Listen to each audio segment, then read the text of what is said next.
gap index on an hourly time frame. I've sold short using an inversion fair value gap from the hourly. This is the inversion fair value gap. It's a busy buy side imbalance, sell side inefficiency. We are looking at a market maker sell model. We are attacking the original consolidation. Spoke about this being the draw on liquidity. The internal range liquidity has booked, and I showed you the little two vignettes where I was on my phone, showing you how to enter into a trade to go lower to attack the internal range liquidity itself, and possibly to go down lower into the external range liquidity, which is the mid-month of June. So today we are talking about the power of three coined by ICT himself. It is a price pattern, if you may, of how to sell above the opening price.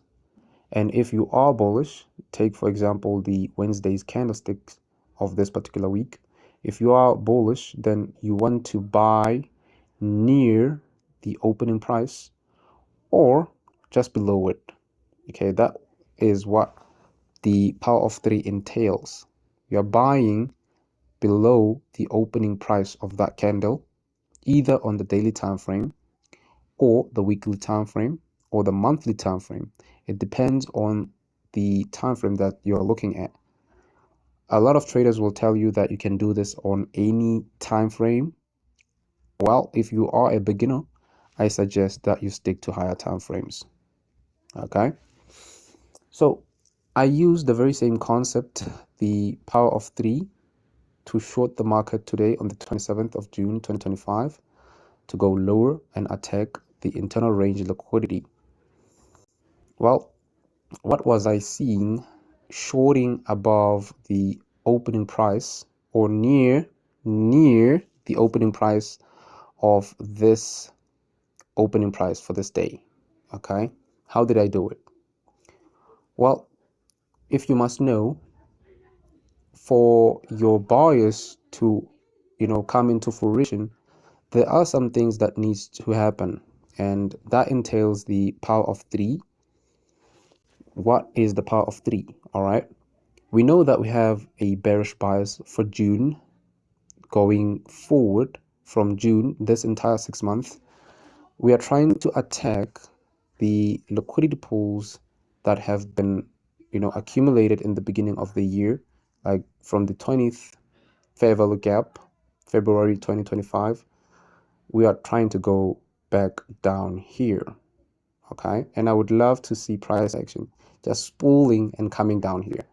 But let's get back to the storyline as to how did I enter into the 27th June 2025 attacking this particular low. All right, so we do know that the liquidity is down here, as I've already stated as well in another video, which is called Time and Price, the seasoning in a stew. Okay, I was cooking in there. Hopefully you guys ate in that particular video. It shows you a swing trading model where you can look for these signs that I had been showing you. You want to sell short in the opening price or just above it. You are mainly trying to short near the high of the day. That's your mission. Or bearish, you expect price to go higher first. What is price doing when it's going higher? It is manipulating other traders, thinking that, okay, we are still going bullish. We are seeing this trend line. We are seeing whatever pattern that is there to formulate a bullish bias. We are not thinking in that vicinity. We are waiting for price action to go higher first. If we hold a bearish bias, we want to see price action going up to reach into a premium level. Well, we have the new week fair value gap low. It tries to go and touch that new week fair value gap low, if I zoom in a little bit, you will see that indeed it doesn't touch the new week fair value gap low. It doesn't touch it. If price does not come back into inefficiencies, what does it tell you guys? It is bearish. It is extremely bearish. So hence why I took the opportunity to show you what I was seeing today for the 27th of June. We are attacking the internal range liquidity. This was the easiest trade of my life, honestly. Well, the first phase of the power of three, it is the accumulation. Now, in the accumulation phase, we are talking about a consolidation in the marketplace where orders are being accumulated by smart money. Okay, the people that know what's going on in the charts, those are the guys that are accumulating positions. We usually see the accumulation phase by a consolidation. Well, do you see a consolidation in the recent price action? Yes. Well, you look at your Monday's opening and Tuesday, as I had stated that these were a consolidation. And in your second phase, we are talking about a manipulation. Well, a manipulation is it basically all of those positions that are resting above this particular high and positions that are resting below this particular low. Well, the manipulation phase ensures that both of these liquidity pools are attacked. Okay, it may attack the buy side, it may attack the sell side. But if we are bearish, what do we want to see first? We want to see price going up. What does it do when it goes into the upside? It's going into a premium level. So what am I showing you here with this price action? I am showing you the weekly power of three. This is the daily power of three, which is the easiest. As we go on into the lower time frames, it's going to be easy, as I've already showed you how I entered into that trade using the 1 hour, well, fair value gap. Okay, that's the easiest trade of my life. But in here, I'm showing you the weekly power of three, where we had the accumulation phase, the manipulation phase, which tricks people into doing what? Into chasing this higher. While smart money is doing what? It is distributing shorts. So distribution is the last phase of our power of three. They are distributing to where? The consolidation lows, good people. See how easy that is? The weekly power of three. All right, so let's go into our daily. Since we had the market, show us a manipulation above the opening price. So what is it attacking? Let's see on the lower time frames. So step index on a 4-hour time frame. I want to take you back to our manipulation phase where we had seen price action reaching up aggressively into our premium array, the 4-hour fair value gap here. I spoke about the respect of the consequent enroachment of this 4-hour fair value gap.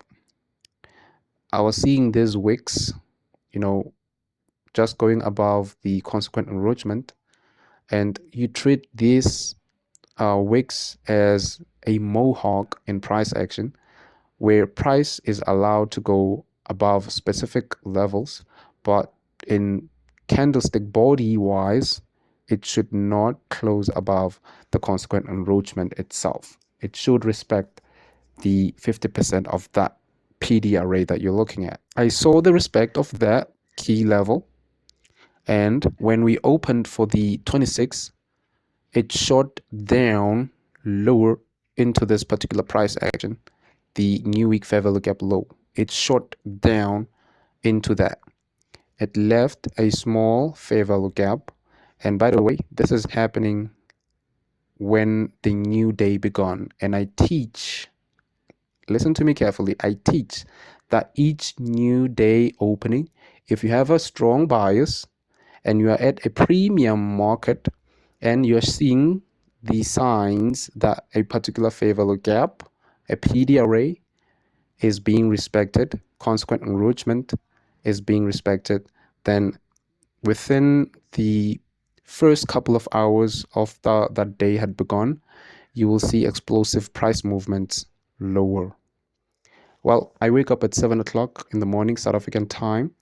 And by the time that I wake up, let me show you where is 7 o'clock. This is 6 o'clock.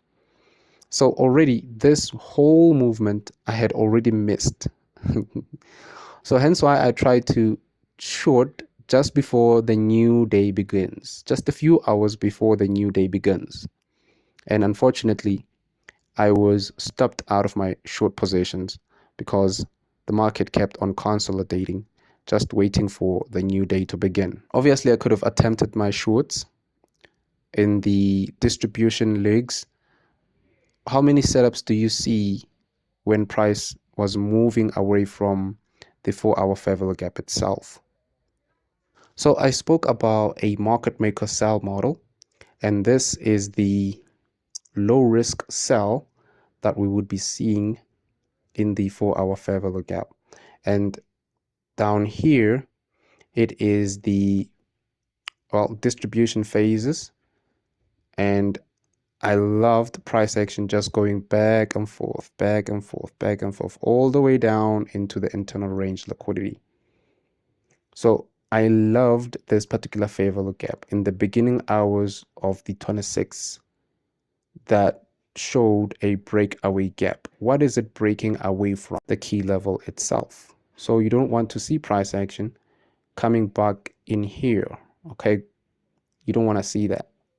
It means when it does this, see, it tells you that it doesn't want to come back up. It doesn't want to do that.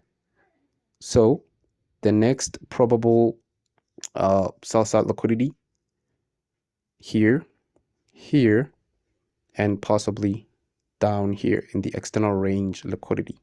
So let's drop down into the hour, zooming in the 1 hour. This is that expansion of the 4-hour time frame fair value gap, now transposed into the hourly time frame. And as I've said, you'd love to see fair value gaps not having the candlestick bodies that are closing inside of it. It should close just below the fair value gap itself. All right, so this one was a good example of order flow telling you that, hey, I don't want to close this particular fair value gap. I'd love to leave it open. Remember that wicks are gaps. So when price leaves wicks inside of fair value gaps and not close inside of it candlestick body wise, it's telling you a story. You're not seeing it yet. You don't understand it yet. But trust me, follow along with the June commentary that I have been dropping thus far. I've been doing a clinic. I hope you guys are note taking this information and applying it on step index. Go back through old price action and you will see this particular phenomena occurring all over the place. Okay, but it happens at key times of the day. It doesn't just happen. Let's go back to our 27th June price action. This is the opening price. This is where the day begun. It opens and look at the accumulation down in here. It's a consolidation. All right, so we open. That is our manipulation phase. What are we manipulating? The liquidity that is resting above this high, we manipulate into that. Okay, if you look closely on this particular wick that is respecting this fair value gap, it comes back up, hits it nicely, and leaves a wick. So when we open for the new day, we went up to respect and we displaced lower below the opening price. What is this? This is your market structure shift. When price came back up above the new day open, which is the 27th, that is when I had my short position at the new fair value gap, which I like to call it an inversion fair value gap. Okay, as it hit that fair value gap and came lower, I entered a short position. Beautiful, anticipating that it opens, goes up, breaks lower, that's your market structure shift, comes back above the 27th June opening, and this is what I was anticipating, going lower into the internal range liquidity. So I hope you learned something in this video. I will see you guys in the next month. Goodbye.